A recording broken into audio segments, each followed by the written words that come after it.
नमस्कार। Vision IAS के news today के इस अंक में आप सभी का स्वागत है। इस अंक में हम आपके लिए लेकर आए हैं यूपीएससी परीक्षा की दृष्टि से महत्वपूर्ण कुछ अहम खबरें। इस अंक के साथ मैं हूं दिव्या सिंह।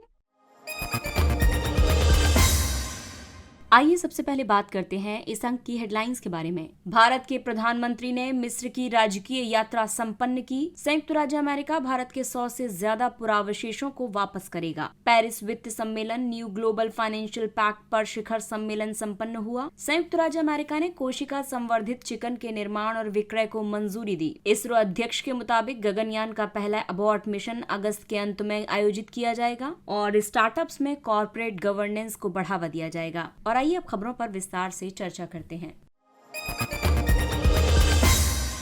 भारत के प्रधानमंत्री ने मिस्र की राजकीय यात्रा संपन्न की है। देश के प्रधानमंत्री अमेरिका के दौरे के बाद मिस्र की राजकीय यात्रा पर गए थे और इस दौरान दोनों पक्षों ने द्विपक्षीय संबंधों को रणनीतिक साझेदारी तक बढ़ाने के लिए एक समझौते पर हस्ताक्षर किए। रणनीतिक साझेदारी में सामान्य तौर पर 4 तत्व शामिल होते हैं: राजनीतिक, रक्षा और सुरक्षा, आर्थिक भागीदारी, वैज्ञानिक और शैक्षणिक सहयोग तथा सांस्कृतिक और लोगों के बीच संपर्क। कृषि, पुरातत्व और पुरावशेषों तथा प्रतिस्पर्धी कानून के क्षेत्र में 3 समझौता ज्ञापनों पर हस्ताक्षर किए गए। भारतीय प्रधानमंत्री को मिस्र के सर्वोच्च राजकीय सम्मान ऑर्डर ऑफ द नाइल से सम्मानित किया गया। प्रधानमंत्री ने काहिरा में अवस्थित अल हकीम मस्जिद का दौरा किया। 11वीं शताब्दी की ये मस्जिद दाऊदी बोहरा समुदाय के लिए एक महत्वपूर्ण सांस्कृतिक स्थल है। मिस्र की यात्रा करने के लिए रीजन ये भी है कि मिस्र का हमारे लिए काफी महत्व है। भू राजनीतिक दृष्टि से अगर हम देखें तो मिस्र विकासशील देशों वाले कई बहुपक्षीय मंचों जैसे कि गुट निरपेक्ष आंदोलन और G77 का महत्वपूर्ण सदस्य है। इसके अलावा भू सामरिक दृष्टि से अगर हम देखें तो मिस्र की अवस्थिति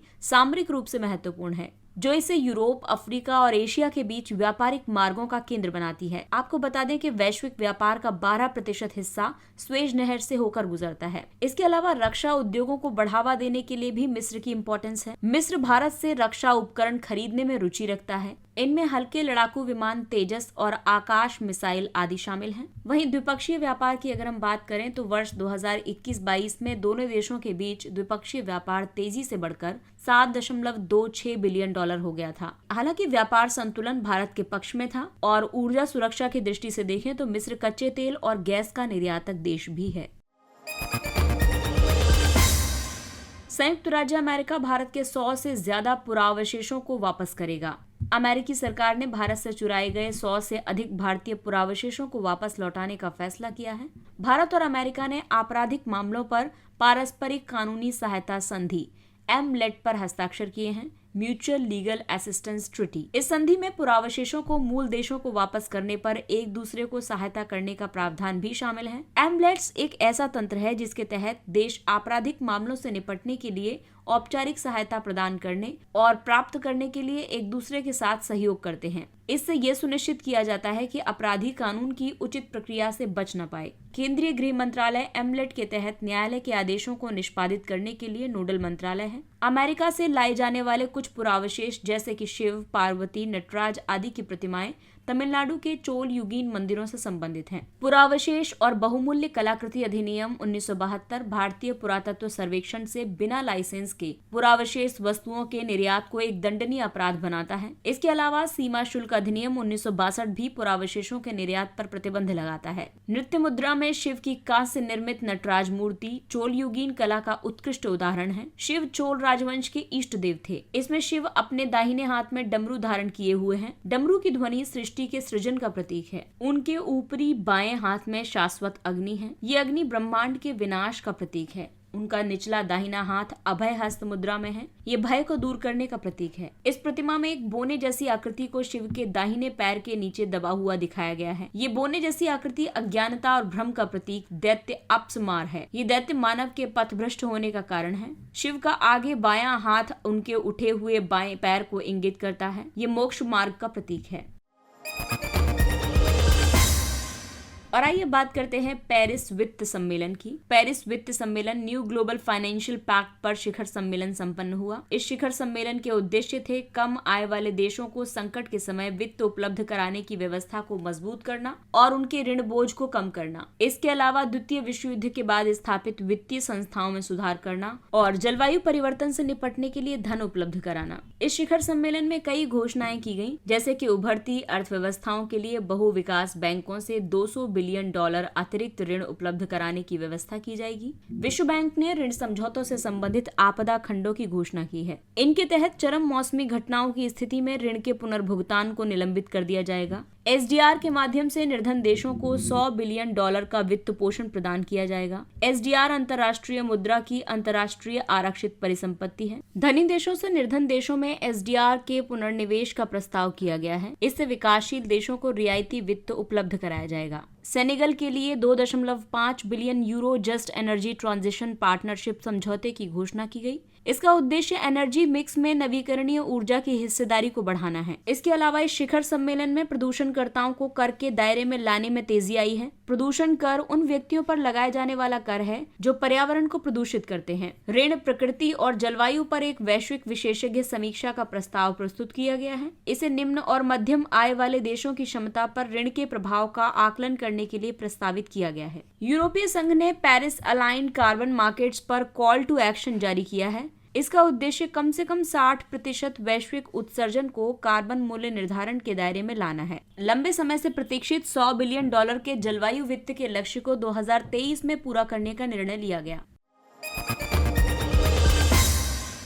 संयुक्त राज्य अमेरिका ने कोशिका संवर्धित चिकन के निर्माण और विक्रय को मंजूरी दी। कोशिकीय कृषि एक ऐसी प्रक्रिया है जिसमें पशुओं की बजाय कोशिका संवर्धन से पशु आधारित उत्पादों का उत्पादन किया जाता है। इस प्रक्रिया में 2 अलग अलग तरीके अपनाए जाते हैं। एक है कोशिका संवर्धन और दूसरा है सूक्ष्म किण्वन। आपको बता दें कि अकोशिकीय या दूध जैसे अंतिम उत्पाद में कोई कोशिकीय या जीवित पदार्थ नहीं होता है। वर्ष 2020 में सिंगापुर ने कोशिका संवर्धित मांस की बिक्री को मंजूरी दी थी। ऐसा करने वाला वो दुनिया का पहला देश बन गया है। कोशिका संवर्धित मांस के लाभ ये हैं कि ग्रीन हाउस गैस उत्सर्जन में कमी आएगी। खाद्य एवं कृषि संगठन के मुताबिक कुल मानव जनित ग्रीन हाउस गैस उत्सर्जन में वैश्विक पशुधन की हिस्सेदारी 14.5% है। आपको बता दें कि पारंपरिक गोमांस की तुलना में लैब में मांस बनाने के लिए 45% कम ऊर्जा की आवश्यकता होगी। पशु अधिकारों की रक्षा हो पाएगी। लोगों को अपनी आहार संबंधी आदतों को बदलने की आवश्यकता नहीं होगी और उन्हें पोषण संबंधी सुरक्षा भी प्राप्त हो पाएगी। इसमें वसा की मात्रा को कम करके इसे पशु आधारित उत्पादों की तुलना में ज्यादा स्वास्थ्यवर्धक बनाया जा सकता है। हालांकि कोशिका संवर्धित मांस से जुड़ी कई चुनौतियां भी हैं।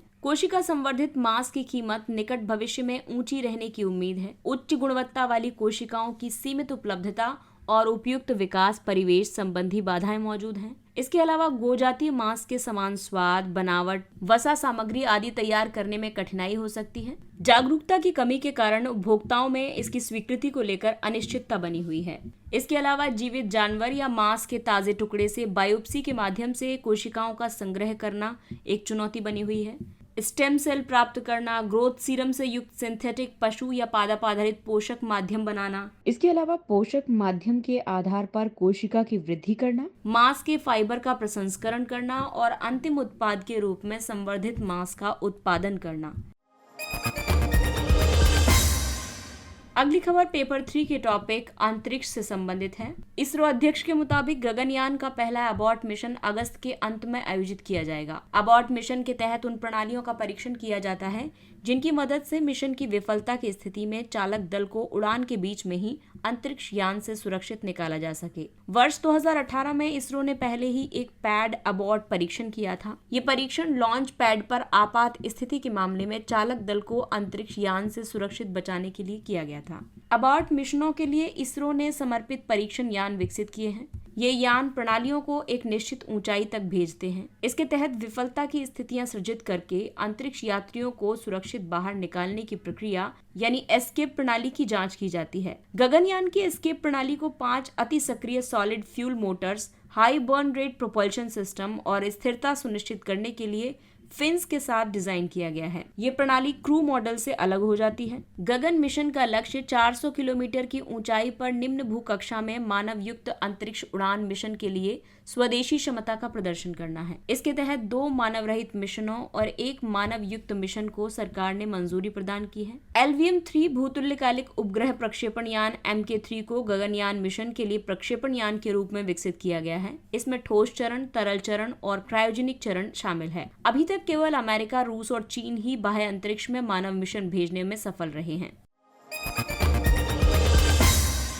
और अब बात करते हैं कॉर्पोरेट गवर्नेंस की। स्टार्टअप में कॉर्पोरेट गवर्नेंस। भारत के G20 शेरपा अमिताभ कांत ने कुछ अन्य लोगों के साथ एक स्टार्टअप गवर्नेंस प्लेबुक जारी की है। इसे Indian venture and alternate capital association ने डेलॉयट इंडिया के साथ साझेदारी में तैयार किया है। कॉर्पोरेट गवर्नेंस नियमों, कार्यप्रणालियों और प्रक्रियाओं का एक ऐसा तंत्र है जिसके द्वारा एक कंपनी को निर्देशित और नियंत्रित किया जाता है। अच्छे कॉर्पोरेट गवर्नेंस से वित्तीय प्रदर्शन में सुधार आता है, बेहतर जवाबदेही तय होती है, निवेशकों को आकर्षित करना और उन्हें बनाए रखना आसान होता है, प्रतिष्ठा और मूल्य ब्रांड में वृद्धि होती है तथा अग्र सक्रिय जोखिम प्रबंधन किया जाता है। स्टार्टअप्स में कॉर्पोरेट गवर्नेंस की आवश्यकता इसलिए भी है क्योंकि ये अपरंपरागत प्रकृति के होते हैं। स्टार्टअप्स लागत प्रभावी तरीके से समस्याओं के स्मार्ट समाधान के लिए पारंपरिक रणनीतियों से हटकर ध्यान केंद्रित करते हैं। संस्थापकों की कम उम्र, व्यवसाय का सीमित एक्सपोजर और सीमित अवधि की संधारणीयता की बजाय फंडिंग जैसे अल्पकालिक हितों को महत्व देने के कारण कॉर्पोरेट गवर्नेंस आवश्यक है। वहीं क्षेत्रीय सर्वव्यापकता की बात करें तो स्टार्टअप्स लगभग हर कल्पनीय क्षेत्र में मौजूद हैं। बड़ी और बढ़ती हुई संख्या में कॉर्पोरेट गवर्नेंस स्टार्टअप्स के भीतर बहुत ज्यादा आवश्यक है क्योंकि देश में अब तक 98,000 स्टार्टअप्स पंजीकृत हैं और 108 यूनिकॉर्न हैं।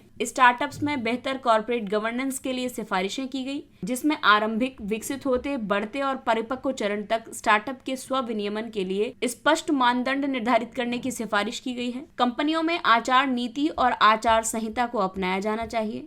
एक स्वतंत्र निदेशक को शामिल करके बोर्ड का विस्तार करना चाहिए। संगठनात्मक उद्देश्य और मूल्यों को परिभाषित करना चाहिए ताकि लोग इससे जुड़ सकें। इसके अलावा वित्तीय खामियों को दूर करने के लिए बाह्य और आंतरिक ऑडिट किया जाना चाहिए।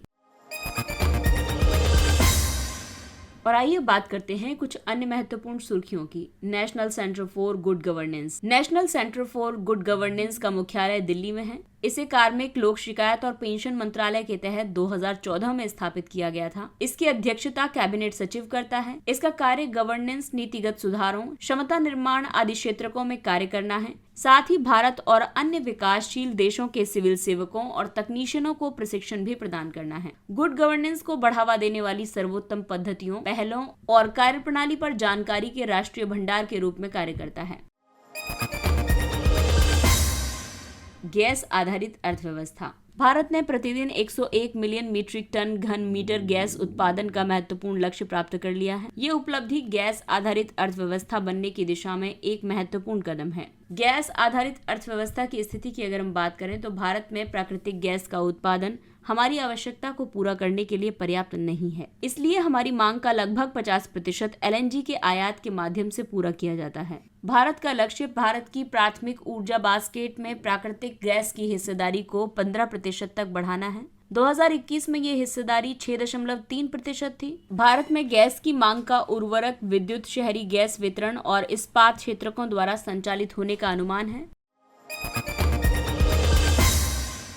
यमुना नदी पर राष्ट्रीय हरित अधिकरण समिति गठित की गई। NGT ने एक उच्च स्तरीय समिति नियुक्त की है। इस समिति ने यमुना नदी की सफाई में तेजी लाने के लिए 3 फोकस क्षेत्रों की पहचान की है। ये फोकस क्षेत्र हैं सीवरेज लाइनों और बरसाती नालों को अलग करना, 10 प्रमुख पुलों से कचरे की डंपिंग को रोकना, 1000 मिलीमीटर व्यास से कम व्यास वाली सीवर लाइनों से गाद हटाना। NGT एक सांविधिक निकाय है। राष्ट्रीय हरित अधिकरण अधिनियम 2010 के तहत इसे स्थापित किया गया है। ये प्राकृतिक न्याय के सिद्धांतों द्वारा निर्देशित है। यमुना नदी की महत्वपूर्ण सहायक नदियां हैं टोंस, चंबल, हिंडन, बेतवा और केन।